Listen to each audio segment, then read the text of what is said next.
Ito ang latest update sa kaso ng isang barangay captain na itumba sa gitna ng kanyang live stream sa Digo City, Davao del Sur. Bukod mismo sa kanyang live streaming video kung saan nakuhanan pa ang kay Barangay Captain Oscar Dudong Bukol Jr.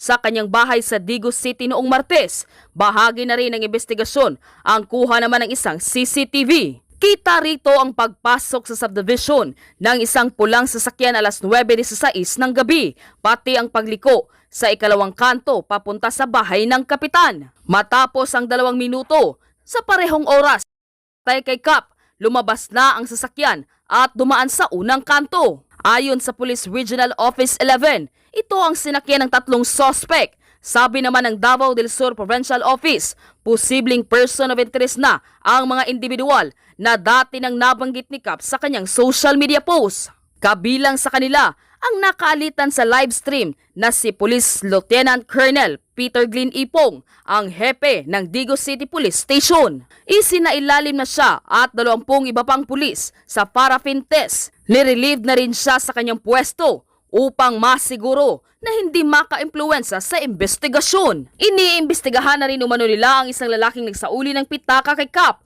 dahil tila naging pain o distraksyon ito upang hindi agad nila mapansin ang paparating na trahedya.